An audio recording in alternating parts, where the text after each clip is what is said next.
जय श्री कृष्णा। राधे राधे। आप सभी का दिन शुभ और मंगलमय हो। कार्तिक मास भगवान विष्णु और माता लक्ष्मी को प्रसन्न करने का सबसे शुभ समय माना जाता है। इस मास में सुबह सुबह स्नान करके भगवान विष्णु और भगवान श्री कृष्ण की विधि पूर्वक पूजा करने का विशेष महत्व है। तुलसी जी की पूजा और दीपदान करने से भी घर में सकारात्मक ऊर्जा और शांति का वातावरण बनता है।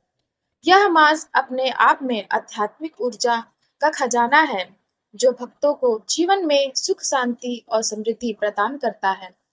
कार्तिक मास में रोजाना पूजा में इस पावन कथा का पाठ अवश्य करना चाहिए।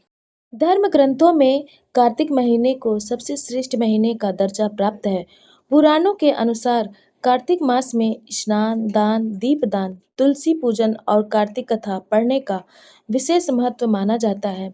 वैसे तो कार्तिक महीने के हर दिन कई अलग-अलग कथाएं पढ़ी जाती हैं, लेकिन एक ऐसी कहानी है जिसे अगर आप इस महीने के हर दिन पढ़ते हैं तो आपके जीवन के सारे कष्ट दूर हो जाएंगे। तब चलिए सुनते हैं कार्तिक मास की कथा। एक गांव में एक बुढ़िया रहती थी जो कार्तिक का व्रत रखा करती थी। उसके व्रत खोलने के समय भगवान कृष्ण आते और एक कटोरा खिचड़ी रखकर चले जाते। उस बुढ़िया के पड़ोस में एक औरत रहती थी जो ये देखकर जला करती थी कि इसका कोई नहीं है, फिर भी इसे खाने के लिए खिचड़ी मिल ही जाती है। एक दिन कार्तिक महीने का स्नान करने बुढ़िया गंगा गई और पीछे से श्री कृष्ण भगवान उसके लिए खिचड़ी रख गए। पड़ोसन ने देखा कि अभी बुढ़िया घर पर नहीं है, तब वह कटोरा उठाकर घर के पिछवाड़े फेंक आई। जब कार्तिक स्नान करके बुढ़िया घर आई तो उसे खिचड़ी का कटोरा नहीं मिला और वह भूखी ही रह गई। बार बार एक ही बात कहती कि कहाँ गई मेरी खिचड़ी और कहाँ गया मेरा खिचड़ी का कटोरा। पड़ोसन ने जहाँ खिचड़ी गिराई थी वहाँ एक पौधा निकल आया जिसमें दो फूल खिले। एक बार राजा उस बुढ़िया के घर के पास से निकला तो उसकी नजर उन दोनों फूलों पर पड़ी और वह उन्हें तोड़कर घर ले आया। उसने वह फूल रानी को दिए, जिन्हें सूंघने पर रानी गर्भवती हो गई। कुछ समय बाद रानी ने दो पुत्रों को जन्म दिया। जब वह दोनों बड़े हो गए तब वह किसी से भी नहीं बोलते थे, लेकिन जब वह दोनों शिकार पर जाते तो रास्ते में उन्हें वही बुढ़िया मिलती जो अभी भी यही कहती कि कहाँ गई मेरी खिचड़ी और कहाँ गया मेरा कटोरा। बुढ़िया की बात सुनकर हर बार वह दोनों एक ही जवाब देते कि हम है तेरी खिचड़ी और हम है तेरा बेला। एक बार राजा के कानों में यह बात पड़ गई तो उसे आश्चर्य हुआ कि दोनों लड़के किसी से नहीं बोलते, लेकिन यह बुढ़िया से कैसे बात करते हैं। तब राजा ने बुढ़िया को राजमहल बुलवाया और कहा कि हमारे दोनों पुत्र किसी से भी बात नहीं करते, लेकिन ये तुमसे कैसे बोलते हैं। बुढ़िया ने कहा कि महाराज, मुझे नहीं पता कि ये कैसे मुझसे बोल लेते हैं। मैं तो कार्तिक मास का व्रत किया करती थी और कृष्ण भगवान मुझे खिचड़ी का बेला भर कर दे जाते थे। लेकिन एक दिन जब मैं कार्तिक स्नान करके घर वापस आई तो मुझे वह खिचड़ी नहीं मिली। जब मैं कहने लगी कि कहाँ गई मेरी खिचड़ी और कहाँ गया मेरा बेला, तब इन दोनों लड़कों ने मेरी बात सुनी तो ये कहने लगे कि तुम्हारी पड़ोसन ने तुम्हारी खिचड़ी फेंक दी थी तो उसके दो फूल बन गए थे। वह फूल राजा तोड़ कर ले गया और रानी ने सूंघा तो हम दो लड़कों का जन्म हुआ। हमें भगवान ने ही तुम्हारे लिए भेजा है। सारी बात सुनकर राजा ने बुढ़िया को महल में ही रहने को कहा। हे कार्तिक महाराज, जैसे आपने बुढ़िया की बात सुनी वैसे ही आपका व्रत करने वालों की भी सुनना। जय हो कार्तिक महाराज की। जय हो कृष्ण भगवान की। अब सुनिए कहानी भगवान के भोले भाले भक्त की। भक्त धन्ना जी की। भक्त धन्ना जी का जन्म मुंबई के पास धुआन गांव में एक जाट घराने में हुआ। आपके माता-पिता कृषि और पशुपालन करके अपना जीवन यापन करते थे। वह बहुत निर्धन थे। जैसे ही धन्ना बड़ा हुआ, उसे भी पशु चराने के काम में लगा दिया। वह प्रतिदिन पशु चराने जाया करता था। गांव के बाहर ही कच्चे तालाब के किनारे एक ठाकुर द्वार था, जिसमें बहुत सारी ठाकुरों की मूर्तियां रखी हुई थीं। लोग प्रतिदिन वहां आकर माथा टेकते व भेंट अर्पण करते। धन्ना पंडित को ठाकुरों की पूजा करते, स्नान करवाते, वह घंटियां खड़खड़ाते रोज देखता। अल्प बुद्धि का होने के कारण वह समझ न पाता। एक दिन उसके मन में आया कि देखते हैं कि क्या है। उसने एक दिन पंडित जी से पूछ ही लिया कि आप मूर्तियों के आगे बैठकर क्या करते हो। पंडित ने कहा, ठाकुर की सेवा करते हैं, जिनसे कि मनोकामनाएं पूर्ण होती हैं। धन्य ने कहा, यह ठाकुर मुझे भी दे दो। उससे छुटकारा पाने के लिए पंडित ने कपड़े में पत्थर लपेटकर दे दिया। घर जाकर धन्य ने पत्थर को ठाकुर समझकर स्नान कराया और भोग लगाने के लिए कहने लगा। उसने ठाकुर जी के आगे बहुत मिन्नतें की।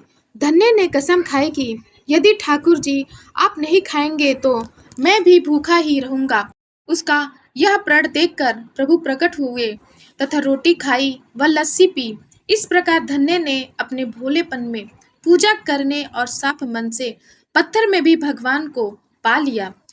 जब धन्य को लगन लगी, उस समय उसके माता पिता बूढ़े हो चुके थे और अकेला नवयुवक था। उससे ख्याल आया कि ठाकुर जी को पूजा से खुश करके यदि सब कुछ हासिल किया जा सकता है तो उसे अवश्य ही यह करना होगा, जिससे घर की गरीबी चली जाए तथा सुख आए।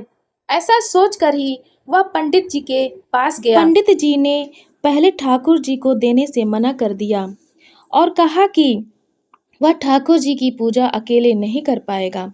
दूसरा, तुम अनपढ़ हो। तीसरा, ठाकुर जी मंदिर के बिना कहीं नहीं रहते और न ही प्रसन्न होते हैं। इसलिए तुम जिद मत करो और खेतों की देखभाल करो। ब्राह्मण का धर्म है पूजा पाठ करना, जाट का कार्य है अनाज पैदा करना। परंतु धन्ना टस से मस न हुआ। अपनी पिटाई के डर से पंडित ने जो सालिग्राम मंदिर में फालतू पड़ा था उठाकर धन्य को दे दिया और पूजा पाठ की विधि भी बता दी। पूरी रात धन्य को नींद न आई। वह पूरी रात सोचता रहा कि ठाकुर जी को कैसे प्रसन्न किया जाए और उनसे क्या मांगेगा। सुबह उठकर अपने नहाने के बाद ठाकुर को स्नान कराया। भक्ति भाव से बैठकर लस्सी, रिड़की व रोटी पकाई। उसने प्रार्थना की, हे प्रभु, भोग लगाओ। मुझ गरीब के पास रोटी, लस्सी और मक्खन ही है और कुछ नहीं। जब और चीजें दोगे तब आपके आगे रख दूंगा। वह बैठा ठाकुर जी को देखता रहा। अब पत्थर भोजन कैसे करे। पंडित तो भोग का बहाना लगाकर सारी सामग्री घर ले जाता था, पर भले बालक को इस बात का कहाँ ज्ञान था। वह व्याकुल होकर कहने लगा कि क्या आप जाट का प्रसाद नहीं खाते? दादा तो इतनी देर नहीं लगाते थे। यदि आज आपने प्रसाद न खाया तो मैं मर जाऊंगा, लेकिन आपके बगैर नहीं खाऊंगा। प्रभु जानते थे कि यह मेरा निर्मल भक्त है, छल कपट नहीं जानता। अब तो प्रकट होना ही पड़ेगा। 1 घंटा और बीतने के बाद धन्ना क्या देखता है कि श्री कृष्ण रूप भगवान जी रोटी मक्खन के साथ खा रहे हैं और लस्सी पी रहे हैं। भोजन खाकर प्रभु बोले, धन्य, जो इच्छा है मांग लो, मैं तुम पर प्रसन्न हूँ। धन्य ने हाथ जोड़कर विनती की, भाव से बोला, जो तुम्हारी भक्ति करते हैं तू उनके कार्य संवार देता है। मुझे गेहूं, दाल व घी दीजिए। मैं खुश हो जाऊंगा यदि जूता, कपड़े, 7 प्रकार के अनाज, गाय या भैंस, सवारी करने के लिए घोड़ी तथा घर की देखभाल करने के लिए सुंदर नारी मुझे दें। धन्य की यह वचन सुनकर प्रभु हंस पड़े और बोले, यह सब वस्तुएं तुम्हें मिल जाएगी।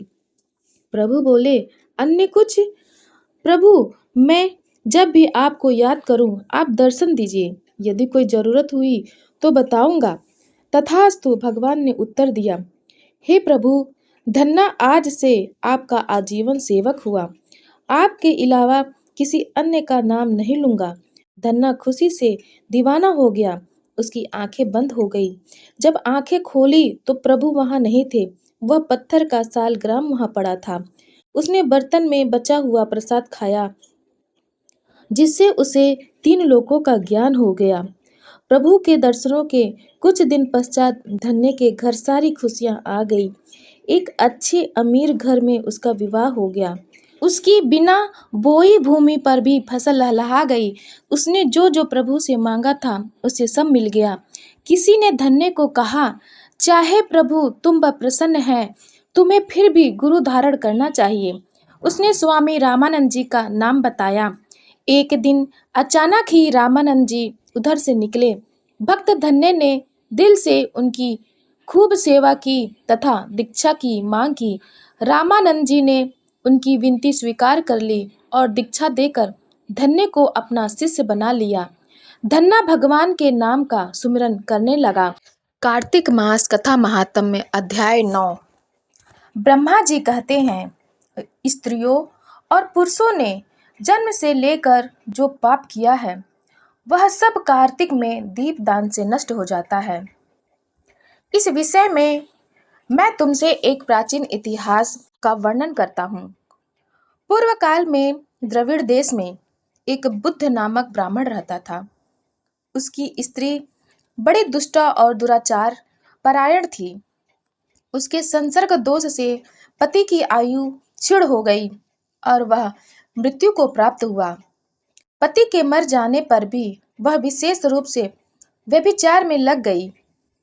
उसको लोक निंदा से तनिक भी लज्जा नहीं होती थी। उसके ना तो कोई पुत्र था और ना भाई ही। वह सदा भिक्षा के अन्न का भोजन करती थी। अपने हाथ से बनाए हुए शुद्ध और स्वल्प अन्न को कभी न खाकर मांग कर लाए हुए बासी अन्न को ही खाती थी। दूसरे के घर रसोई बनाया करती थी और तीर्थ यात्रा आदि से दूर रहती थी। उसने कभी कथा भी नहीं सुनी थी। एक दिन तीर्थ यात्रा में लगा हुआ कोई विद्वान ब्राह्मण उसके घर पर आया। उसका नाम कुत्स था। उसको व्यभिचार में आसक्त देखकर उस ब्रह्म ऋषि श्रेष्ठ कुत्स ने कहा, ओ मूढ़ नारी, तू मेरी बात को ध्यान देकर सुन। पृथ्वी आदि 5 भूतों से बने हुए और पीप एवं रक्त से भरे हुए इस शरीर को, जो केवल दुख का ही कारण है, तू क्यों पोसती है? अरे, यह देह पानी के बुलबुले के समान है। एक दिन इसका नाश होना निश्चित है। इस अनित्य शरीर को यदि तू नित्य मानती है तो अपने मन में बैठे हुए इस मोह को विचार पूर्वक त्याग दे। सबसे श्रेष्ठ देवता भगवान विष्णु का चिंतन कर और उन्हीं की लीला कथा को आदर पूर्वक सुन। और जब कार्तिक मास आवे तब भगवान दामोदर की प्रीति के लिए स्नान दान आदि कर दीपदान दे। भगवान विष्णु की परिक्रमा करके उन्हें प्रणाम कर। यह व्रत विधवा और सौभाग्यवती सभी स्त्रियों के करने योग्य है। यह सब पापों की शांति और समस्त उपद्रवों का नाश करने वाला है। कार्तिक मास में निश्चय ही दीपदान भगवान विष्णु की प्रसन्नता बढ़ाने वाला है। ऐसा कहकर कुत्स ब्राह्मण दूसरे के घर चला गया। वह ब्राह्मणी भी कुत्स की बात सुनकर पश्चाताप करती हुई इस निश्चय पर पहुंची कि मैं कार्तिक मास में अवश्य व्रत करूंगी। तत्पश्चात कार्तिक मास आने पर उसने पूरे महीने भर प्रातः सूर्योदय काल में स्नान और दीपदान किया। तदंतर कुछ काल के बाद आयु समाप्त होने पर उसकी मृत्यु हो गई। वह स्वर्ग लोक में गई और समयानुसार उसकी मुक्ति भी हो गई। कार्तिक के व्रत में तत्पर हो दीपदान आदि करने वाला जो इस दीपदान का इतिहास सुनता है वह मोक्ष को प्राप्त होता है। नारद, अब आकाश दीप का महात्म्य सुनो।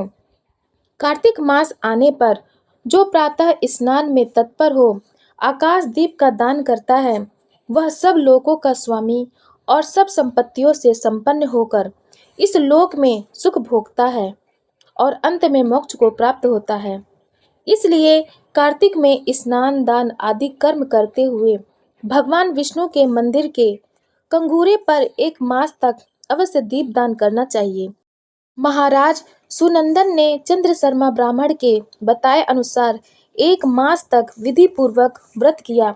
वे कार्तिक में प्रतिदिन प्रातःकाल स्नान करके पवित्र होते और कोमल तुलसी दलों से भगवान विष्णु की पूजा करके रात में उनके लिए आकाश दीप देते थे।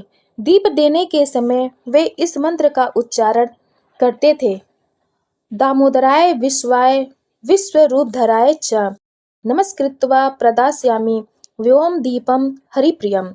मैं सर्व स्वरूप एवं विश्वरूपधारी भगवान दामोदर को नमस्कार करके यह आकाश दीप देता हूँ जो भगवान को परम प्रिय है। देवेश्वर, इस व्रत से आप में मेरी भक्ति बढ़े, इस भाव से प्रार्थना करके राजा सुनंदन दीपदान करते थे। ब्रह्म मुहूर्त में उठकर वे पुनः आकाश दीप देते थे। उनका प्रातःकाल स्नान और भगवान विष्णु की पूजा का क्रम नियम पूर्वक चलता रहा। मास की समाप्ति पर उन्होंने व्रत का उद्यापन करके आकाश दीप के नियम को भी समाप्त किया और ब्राह्मणों को भोजन कराकर इस विष्णु व्रत की पूर्ति की। इस पुण्य के प्रभाव से राजा ने इस लोक में स्त्री, पुत्र, पौत्र और स्वजनों के साथ लाख वर्षों तक पार्थिव भोगों का उपभोग किया और अंत में स्त्रियों सहित सुंदर विमान पर आरूढ़ हो 4 भुजाधारी शंख, चक्र, गदा आदि आयुधों से सुशोभित पीतांबरधारी विष्णु का सा दिव्य शरीर पाकर मोक्ष का आश्रय लिया। वे विष्णु लोक में भगवान विष्णु के ही समान सुखपूर्वक रहने लगे। अतः कार्तिक मास में दुर्लभ मनुष्य जन्म को पाकर भगवान विष्णु को प्रिय लगने वाले आकाशदीप का विधि पूर्वक दान देना चाहिए। जो संसार में भगवान विष्णु की प्रसन्नता के लिए आकाशदीप देते हैं, वे कभी अत्यंत क्रूर मुख वाले यमराज का दर्शन नहीं करते। कार्तिक मास कथा महात्म्य का 10वां अध्याय जानने के लिए आप हमारे चैनल सनातन कथा संग्रह को लाइक करें, शेयर करें और सब्सक्राइब करें। धन्यवाद।